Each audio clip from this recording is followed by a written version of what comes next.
የቀድሞ የትግራይ ጊዜያዊ አስተዳደር ፕሬዝዳንት የነበሩት አቶ ጌታቸው ረዳ ሰሞኑን እንግዲህ ከኃላፊነታቸው መነሳታቸው ይታወቃል። እንግዲህ በህወሓት ውስጥ የተፈጠረው አንጃ ሁለት አንጃ በዋናነት አቶ ጌታቸው የሚመሩት ቡድንና እንዲሁም በሌላኛው በኩል ደብረጽዮን ገብረሚካኤል የሚመሩት ቡድን እንግዲህ ለስልጣን ፉክክር ላይ ነበሩና ከዚህ ጋር ተያይዞ አቶ ጌታቸው ረዳ ለሁለት ዓመት የዘለቀው የስልጣን ቆይታቸው በመሰናበት መጠናቀቁ ይታወሳል። በእሳቸው ቦታም እንግዲህ አቶ ታደሰ ወረደ ጀነራል ታደሰ ወረደ የጊዜያዊ መስተዳድሩ ፕሬዝዳንት ሆነው በሰሞኑን መሾማቸው አይዘነጋም። ታዲያ ከኃላፊነታቸው የተነሱት አቶ ጌታቸው ረዳ ቀጣይ የህይወት ምዕራፋቸው የብዙዎች ጥያቄ ነበር። ታዲያ በዚህ ጉዳይ ላይ ዛሬ አዲስ ነገር ተሰምቷል። ይህም ምንድነው? አቶ ጌታቸው ረዳ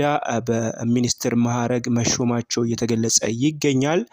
ከሚያዝያ 3 2017 ዓ.ም ጀምሮ ጠቅላይ ሚኒስትር አብይ አህመድ አቶ ጌታቸው ረዳን የምስራቅ አፍሪካ ጉዳዮች ሚኒስትር አድርገው ሾማቸዋል። የተሾሙበት ቦታም አማካሪነት ነው። የምስራቅ አፍሪካ ጉዳዮች አማካሪ ሚኒስትር በመሆን እንግዲህ አቶ ጌታቸው ረዳ በሚበልጥ ስልጣን ከዛሬ ጀምሮ መሾማቸውን የሚገልጹ በርካታ መረጃዎች እየወጡ ነበር። እንግዲህ ሰሞኑን ከእሳቸው ከስልጣን መነሳት ጋር ተያይዞ ብዙዎች አስተያየታቸውን እየሰጡበት ይገኛል።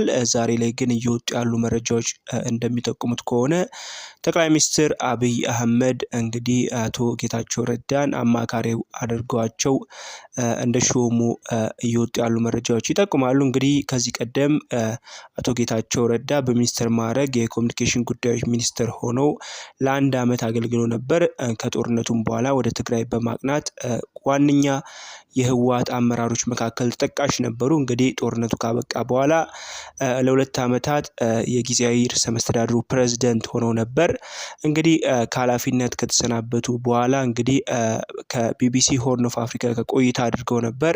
በዚህ ቆይታቸው በስልጣን ዘመኑ የሚቆጩት ነገር አለ ተብለው የተጠየቁት አቶ ጌታቸው ረዳ በስልጣን ዘመን የሚቆጨኝ ነገር ምክትሌን ከኃላፊነት አለማንሳቴ ነው ብለዋል። እንግዲህ የእርሳቸው ምክትል የአሁኑ የጊዜያዊ አስተዳደሩ ፕሬዝዳንት የሆኑት አቶ ታደሰ ወረደ ናቸውና ታደሰ ወረደን ጀነራል ታደሰ ወረደን ከኃላፊነት አለማንሳቴ ይቆጨኛል ሲሉም መደመጣቸው ብዙዎችን እያነጋገረ ይገኛል። እንግዲህ የእርሳቸው ሹመት በብዙዎች ዘንድ ትክክለኛና ትክክለኛ ለቦታው የሚያስፈልጉ ትክክለኛ ሰው እንደሆኑ ብዙዎች አስተያየታቸውን እየሰጡበት ይገኛል። እናንተም እስቲ የተሰማችሁን አስተያየት በኮመንት አጋሩን።